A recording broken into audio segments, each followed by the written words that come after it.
Actually, it's an imaginary line that you will have to find, okay, posterior to the eyes.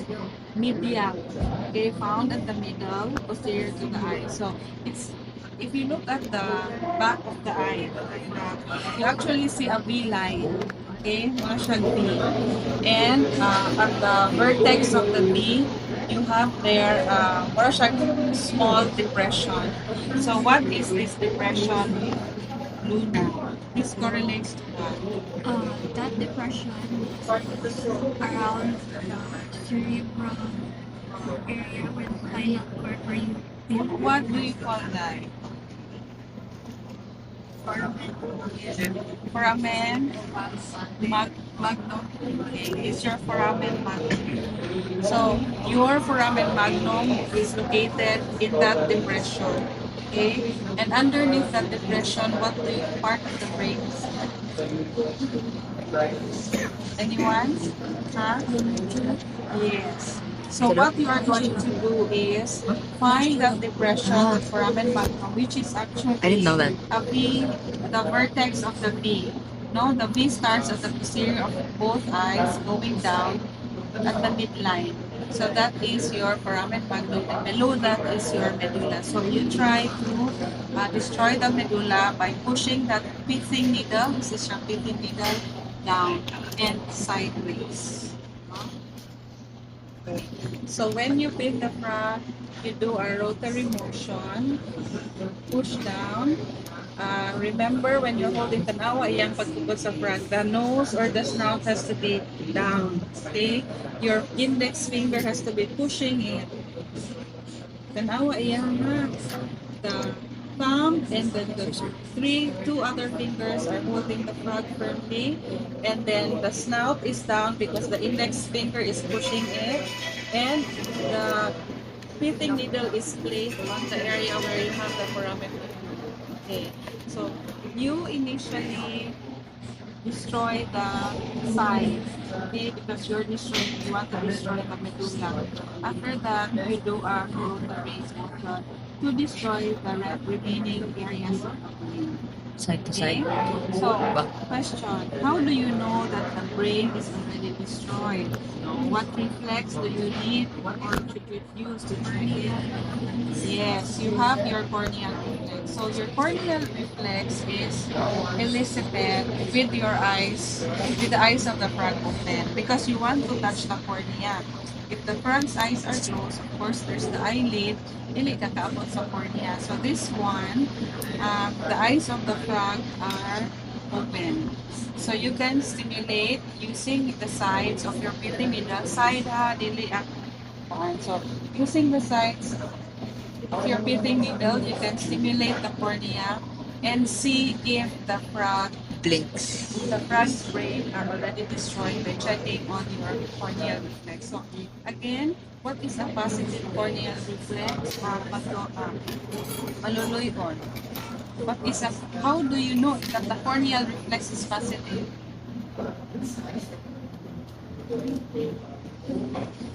Mom, how will you know that the corneal reflex is positive? How? if dili na siya mo-close kasi it's not blinking anymore. If it doesn't blink anymore, if the corneal reflex is present or positive, and what does it mean when the corneal reflex is present? Or nag-blink pa o eyes? Wala pa na properly. Okay, you haven't destroyed totally the brain. So you will have to redo the procedure, no? Hold that foramen magnum again, do it side to side, and then rotary motion to destroy and then check. When you destroy the brain, your frog goes into spinal shock. Okay, so you know when it's spinal shock, do you expect your frog to move paligos when your frog is in spinal shock?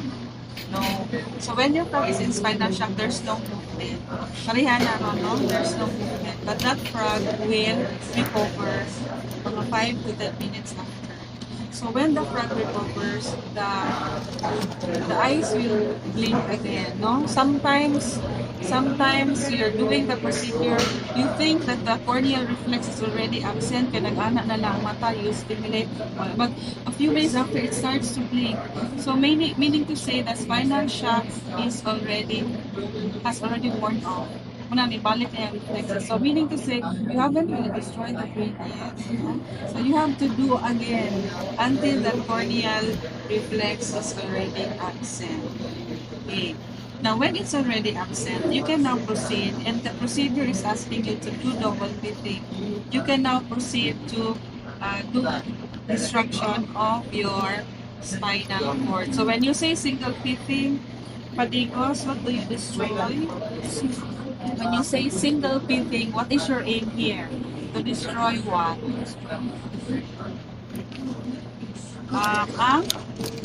Ang Single fitting means to destroy only the brain. Okay, so it's only there. It's only done to destroy the brain. And when the procedure asks you to double fit, what is that? Goodness.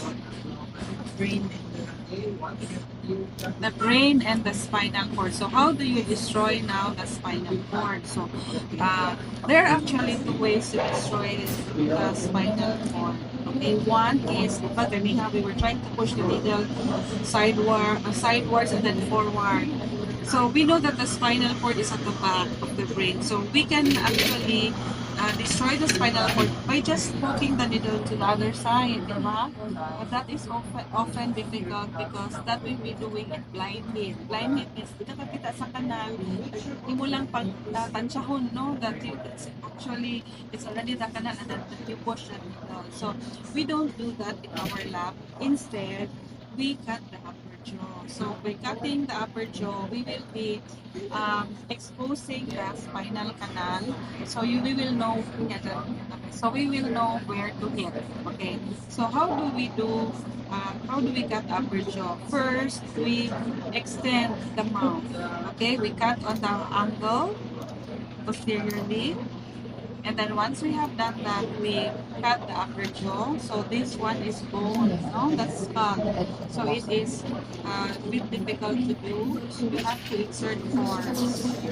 Okay, you continue until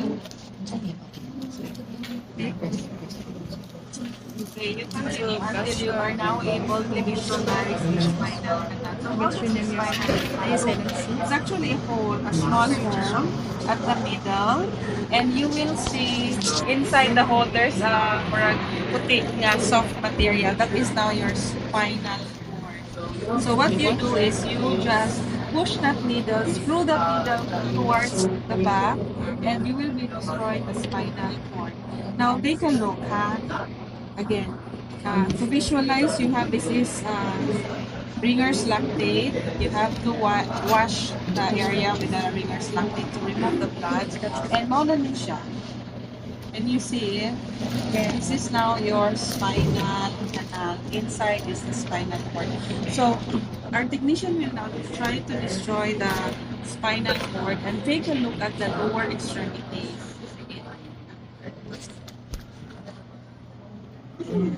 Okay. So when you have done that, you will now check if you have destroyed your spinal cord. What procedure did it miss? What procedure? Vegan. If all the lower extremity and if you cross, that makes sense. Yeah. So what? Correct. So what? Luna is the procedure. What reflex are you trying to use it? Luna. Magdosa. Scratchers reflex. So si Ligan was telling us, no, in order for us to know if the scratch reflex is present or absent, or in order to elicit, you have to pull the lower extremities, and when those extremities withdraw or try to pull away from your pull, when you try to get it, if it pulls away or withdraws its lower extremities, then that is a positive scratch reflex. So if you see a positive scratch reflex malibago, okay, What does it tell us? Positive stretch reflex. Spinal cord is not totally destroyed. Correct. So if your stretch reflex is still there, it means that the spinal cord is not totally destroyed. So you have to do it again, no? You destroy it like Ong, do you agree? Oh, sorry. Padigo. It's paralyzed. Sorry. Huh? It's paralyzed. Yeah, is it alive or not? Asa si Ong, diba? Asa si Ong? Oh, It's the beating. where's Ong sa baho? Where is it there? Ayun. Which comes first, Ong or Pistachio?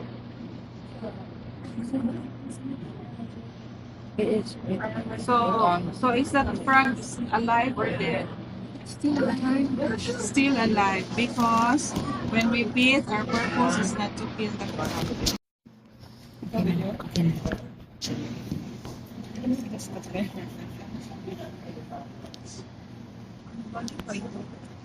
Dili ang saya.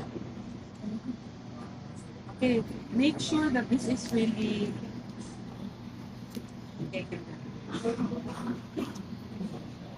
make sure that you really are able to go underneath, especially at the pubic area, no, at the lubot area. Okay.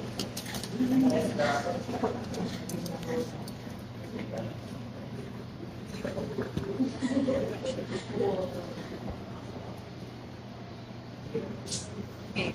So, diba, you have now removed the skin from its adherence to the muscle. You can now pull the muscle down, the skin down. So, when you pull the skin down, you have to remember, do not hold on the upper extremity.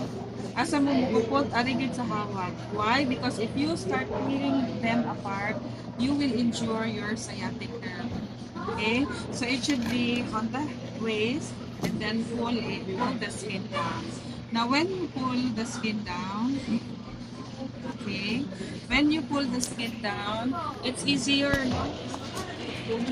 Yeah, if you do it the whole thing, tipo paatang tamon, just like when you remove your skinny jeans. Because if you will putol the skin, cut the skin yes, into small pieces, you will have a difficult time actually pulling it out. Pero kung i-release niyo ang likod kanan at as I said, the ventral portion, it's not so adherent. It will be easier to pull everything. So now you have your lower extremities without your skin.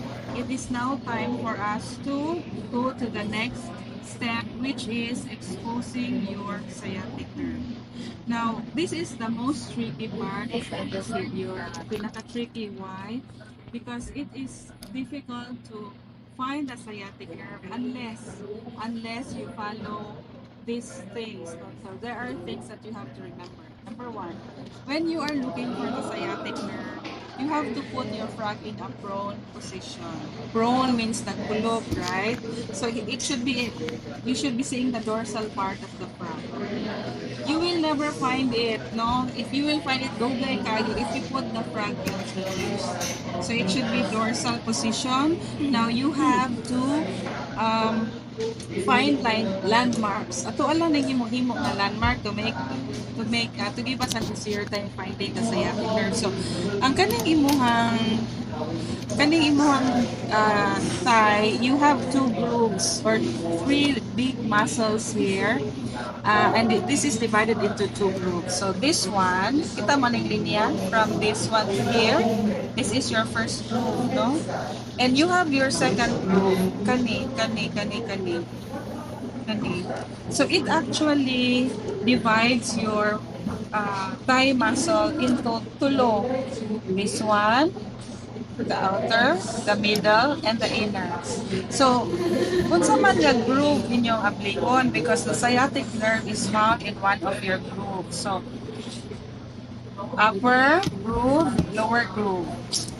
Upper groove, lower groove. Ang lower groove is more adherent, no? Ang upper groove, klaro kayo. So, you find the upper groove, you find the lower groove. Where is the lower groove found? It's below this whitish structure. Kita mo, ani? Kuning murag kani. Yan, kita mo, no? It looks like a nerve, but it's not a nerve. Okay, it's actually a tendon. So, unsa may buhaton nato? You find that whitish structure, a tendon that looks like a nerve, you go beneath that one. That's actually where your lower groove is found. Okay?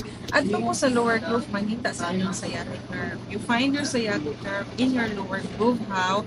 By opening that lower groove using your fitting needle. Okay, open yung ablihon, no? And underneath that, there's actually a big matrix.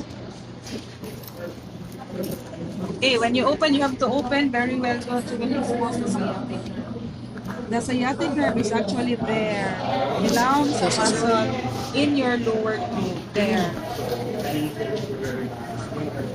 Kita ko there. That is your sciatic nerve. Now, when you have your sciatic nerve there, patay balik, stress, ibalik. Balik ka na to, ha? Upper groove, lower groove. But sometimes it's very difficult to delineate the lower groove. Kaya at pilit kayo, no? So you have to find your whitish structure that looks like a sciatic nerve, but it's not the sciatic nerve.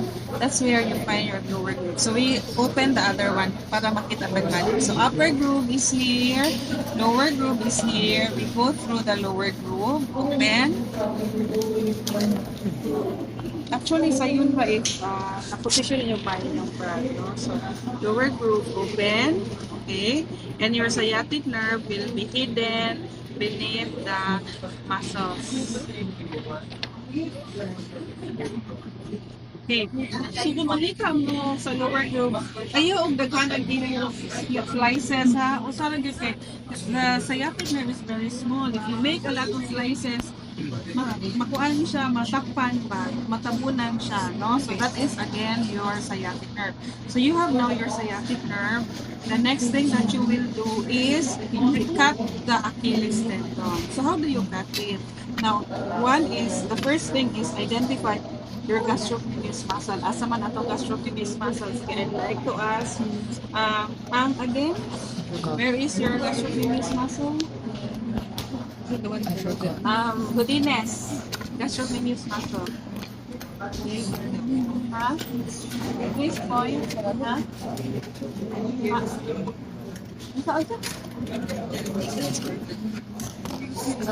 Sa igan. Asa manapat ka? No, you find it in your throat. Yes, this is your gastrocnemius. Okay, so you will have to go underneath the gastrocnemius muscle and go proximal distally. Okay, your Achilles tendon is actually this white structure after your gastrocnemius, that is your gastrocnemius. So you have that. You have to go down because we want the longest Achilles tendon that we can harvest. Okay, we want a long one because nga naman, later on, that's where we will tie. That area is the area where we will tie. Later on. So, kinalang taas ni Kukuko. Isan siya itay. Okay, so that is now your sciatic nerve that has been removed from its adherence. You now, sciatic, Achilles tendon, I mean, you now cut it. Okay. And then, this procedure should not be forgotten. No? Kaya sige rin kalimot ang mga estudyante. Do not forget to cut your leg bones, not your tibia. Do not forget to cut it proximal. Tibia, proximal ang tibia ng ikat. Okay, so what are you left with? Sa lower nimo nga leg, you now have your gastrocnemius muscle and your Achilles tendon, oral na siya. So what about the upper, the thigh area? The next thing that you're going to do is you can now remove the thigh Muscles. from the body through the hip joint. Okay, so I'm sure, I don't know how, maybe you have already tried uh, dressing a chicken, okay, and then removing the thigh. But if you haven't, no, we will do it in the lab. Okay, so what you are going to do now is go around the hip joint. Do not cut a bone. When I say do not cut a bone, ayaw pugsa o dahil na siya, no? Because that is not the joint anymore. So, patuyok lang siya hinay-hinay until you are able to release all the muscles from your hip joint. Patuyok lang. Because why don't we want to cut a bone? The usual bone that gets cut is your femur. Femur. And we want to preserve the femoral head because that is where we will clamp it. So, hinay tanawa, that is your femoral head. He did not cut any bone, no, wala. He just went around the hip joint.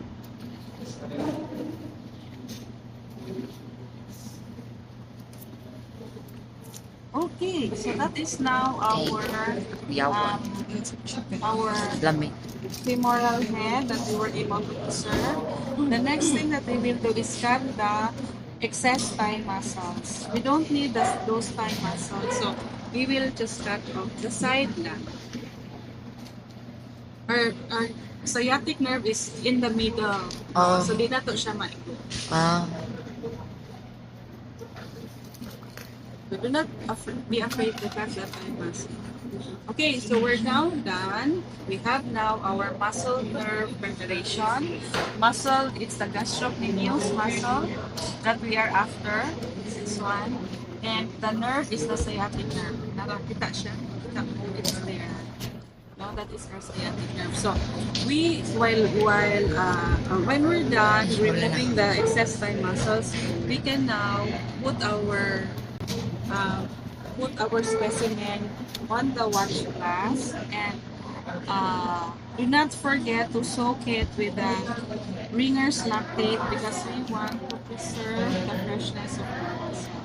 Okay, so the next thing that we will do is we will have to attach this muscle nerve to our chart mover.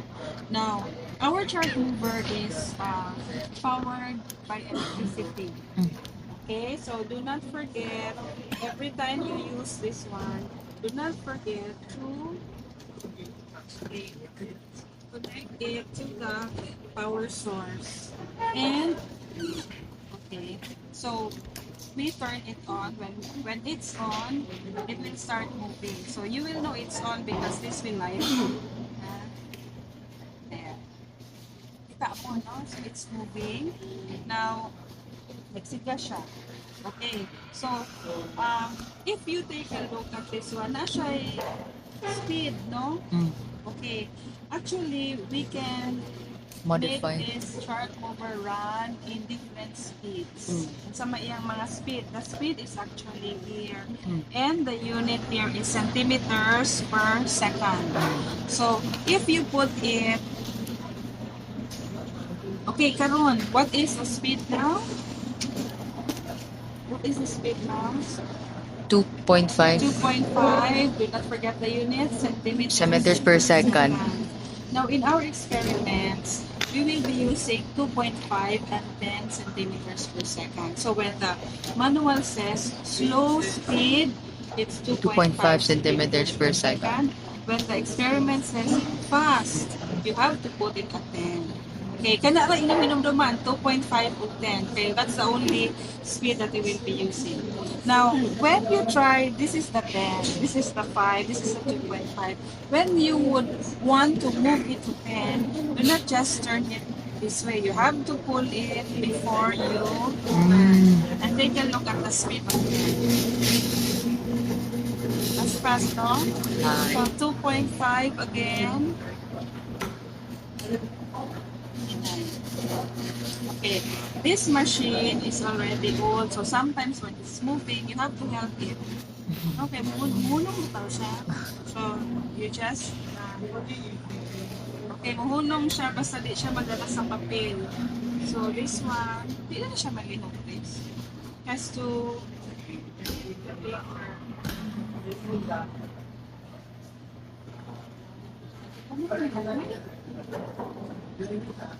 So this one, so if 10 siya, and then the 10, no?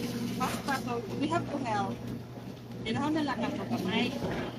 So that is how it works. So this can run at maximum of 10 centimeters per second or point something. Pinakahinay, but we want to use it in our experiment. Slow will be 2.5. Okay. So, pagkita na mo, ano no? So, there is another machine that we have here. And we call this the simulator. Ano man, simulator ni siya. Because we will be using this to stimulate our muscle. Okay? So, your stimulator is also electric power. So, you have to,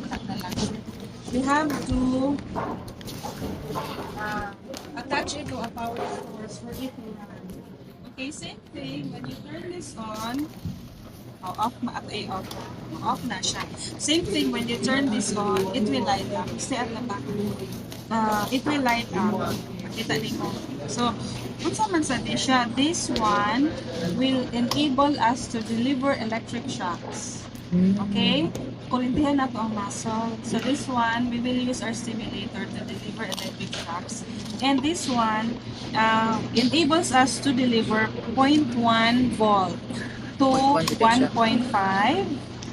Not only that, we have this knob that will enable us to multiply this voltage by 1, by 10, by 100. So if this is 1.5 and I'll put this at 100, pila man na ka-volts ang akong ma-deliver every time I stimulate my muscle? 150 volts. Correct, 150 volts. So if I ask you, if the manual says, simulate your muscle using 0.1. So 0.1, I'll put this at 0.1. 0.1. And this one, I'll put at times 1. Diba? 0.1. So if it will say 100 volts, I will put this at 1 and then put it at times 100.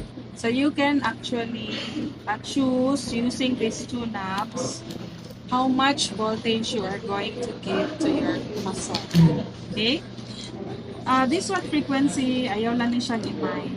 But this one are the two important knobs that you will have to be familiar with. So, pwede na ito ma-multiply. Ang atong maximum that we can give is only 150. The minimum that we can give is only 0.1. Okay? Now, napailain din, no? This is another knob that says multiple and single. So, when it says single, it's only giving single stimulus each time. So every time you will stimulate the muscle, mo-contract na siya kausa kay single stimulus man. So if you do give two single stimuli, kaya sa siya mo-contract, diba? But you have an option. If your manual says give multiple stimuli, what are you going to do? Put it up. Put this lever up and it will be giving multiple stimuli. Okay, so we will now put our muscle on our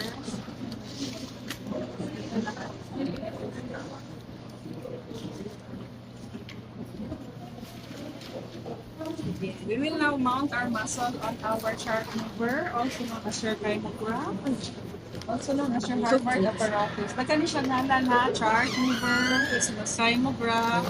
The brand of this one is Harvard apparatus.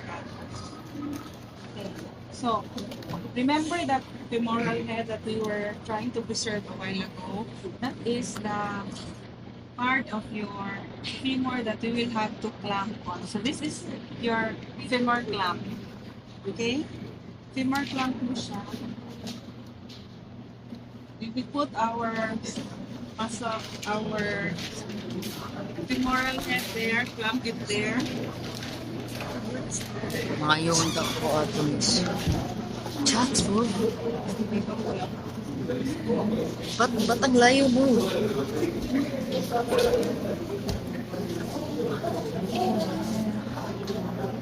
I don't get it. Char. Okay? When you clamp your femur, make sure nga dili siya, na stable siya ha, kaya kung maglulok-lok na siya, then we will be working on the femur and data on the gastropenis later, matangita. So, kailan may siyang pagkabay. And we get a thread. Okay, tie it on your Achilles tendon. Achilles tendon. So, pag imo daan mo na, i-shoot na lang. Issue. Basta sa okay, so, then, there, double knot. Sana. Okay, you have now that one. The next thing that you will have to do is wind it around this lever. Okay, so when you wind it, you remove the scale band. That is your scale band. Just wind it around. No need to do a knot. The nawa is pushing it, the lever down. Okay, so you have to use two hands. One is pushing the lever and holding it. The other one is winding. So naana siya, nabalik na ang scale band.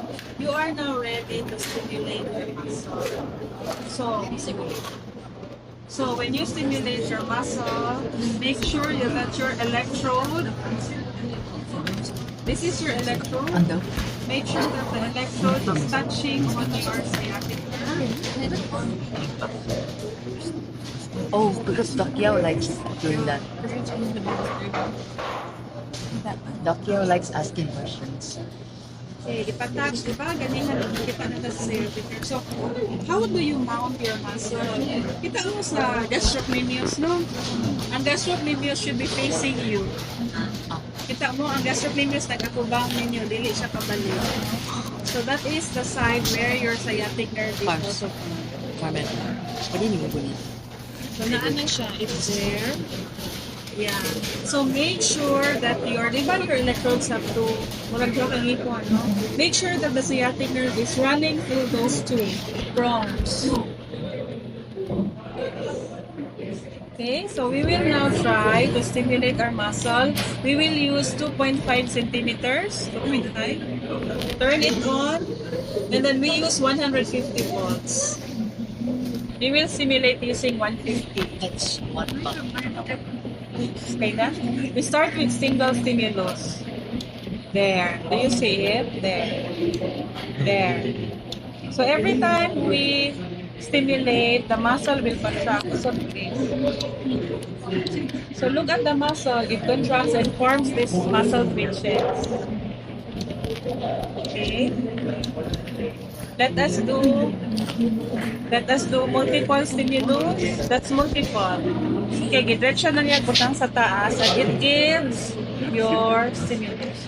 Now, kung paspaso na ito ang frequency, okay, you have there,